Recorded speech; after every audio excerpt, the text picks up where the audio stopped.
ABC 36 on your side, Weekend Edition. Good evening, everyone. Thanks for joining us. I'm Justin Walker. Well, today, hundreds gathered near Duncan Park in Lexington with one mission: ending gun violence once and for all. It was all part of an annual walk to honor victims. It's our top story at 11.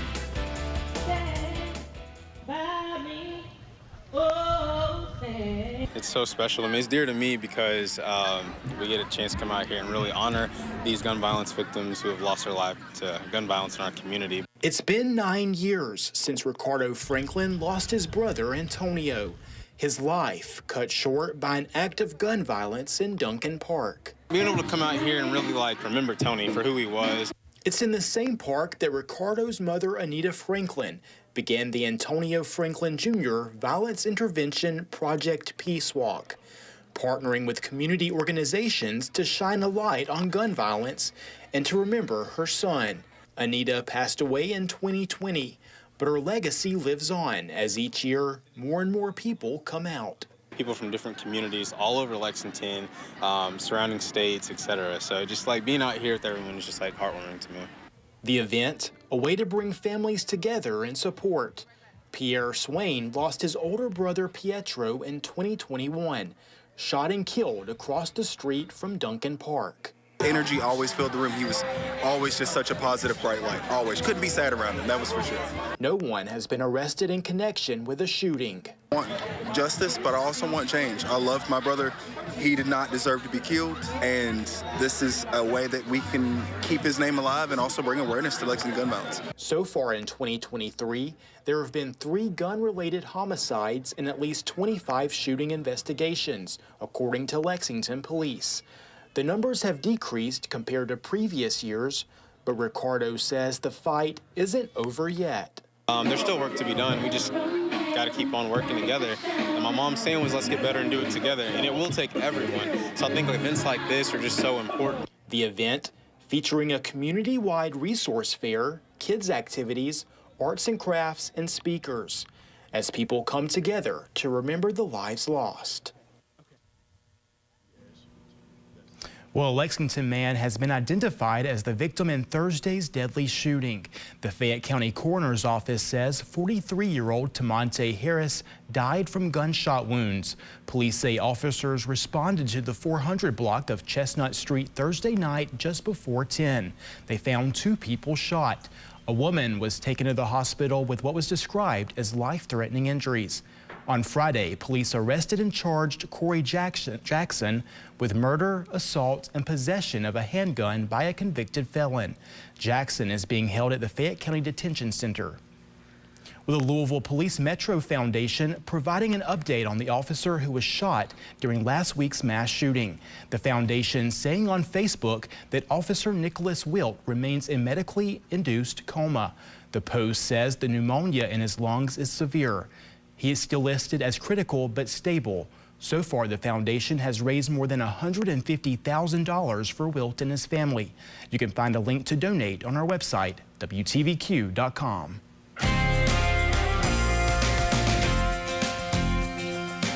Well, welcome back in here. Let's get a check at that Max HD radar and satellite because we've been tracking some rain showers, even that's producing a little bit of small hail across central and eastern Kentucky today. And now the last of the showers here near Moorhead down to West Liberty over towards Sandy Hook. As soon as we can get these to clear on out the area, then we will begin to dry conditions out for the overnight and drop those temperatures. We've already dropped it into the low to mid 40s here in the Bluegrass. 45 Lexington, 45 Richmond, Danville up to Frankfort 44 and 43. Still setting at 50 to 51 down there for Somerset over to London. But as we go throughout the next 36 hours, you can see that drop in temperatures will continue tomorrow morning, mid to upper 30s. Tomorrow afternoon, we'll struggle to get out of the mid 50s for afternoon highs. Like I said, those conditions will drop into the mid 30s for tomorrow morning. So a frost advisory is out that covers all of our counties here in the ABC 36 viewing area and every county in Kentucky. It's not going to be widespread frost because we're likely to still have some clouds and a light breeze, which will help eliminate any widespread frost, but still some patchy frost is likely. So you need to take those precautions before you go to bed tonight. Cover up any plants or flowers that you may have. Now, coming up in Maine weather, That's not the only frost that we have. Another one is on the way for Monday. This kicks off a well below average temperature week. The entire 7-day is below average. And then we have some scattered showers on the way by midweek. We'll track all this coming up in your Storm Team forecast. All right, thanks, Jordan. Well, thousands filed into Waterfront Park for the 2023 Thunder over Louisville. Connor Steffen was there and has all the action. Thousands of eyes were glued to the sky as jets dazzled the waterfront crowd. I love air shows. I bleed Air Force Blue. My dad did 29 combat missions over Korea. My brother was in for 30 years. What is your favorite part about the air shows? The fighter planes. I had a brother who was an F-15 pilot, so kind of like seeing it. From the Great Lawn to plenty of fair games and rides. Our hands have been full. We're trying to have a good time and trying to keep tabs on everybody. Biggest kickoff for the greatest 2 minutes in sports. Big Thunderworks fire display, great stuff and things like that. One thing was clear, Thunder is about family. They loved it. They went down that big slide, had a good time. They were a little afraid, but fought their fears and came down. Some traveled thousands of miles to be here today. Currently live in Las Vegas, Nevada. I got in at 6 a.m. this morning. It was a lot of negativity down in Chicago, so I felt like just coming down here and seeing that positive vibe and to experience Kentucky. And after the weeks of pain and heartbreak, a time for celebration. I think that the unfortunate tragedies impacted a lot of people, but I think to be able to just hang out with people that you care about, friends, family, and enjoy some good air shows and fireworks, I think that'll bring a lot of happiness to people's lives right now. Well, today the city of Lexington joined other cities across the country to celebrate Earth Day. Earth Day raises awareness about the importance of keeping our planet clean through events and education. The Parks and Rec Department and Environmental Quality and Public Works Department hosted several activities celebrating the day. Events included the Reforest at Home, giving families free saplings to plant. There were also scavenger hunts, cleanups, workshops, and crafts. Several community organizations also took part, including the group Friends of Jacobson Park. Organizers say the events help encourage the community to get out into the great outdoors and help improve the environment. We're here cleaning up trash, cleaning up the woods. We've had a lot of damage in the park from the winds, just like the rest of the city has. We just want people to love the park as much as we do. If everybody would just, instead of just walking past trash or sticks when you see it, if you just take a moment and pick it up, we would have a huge impact in this city.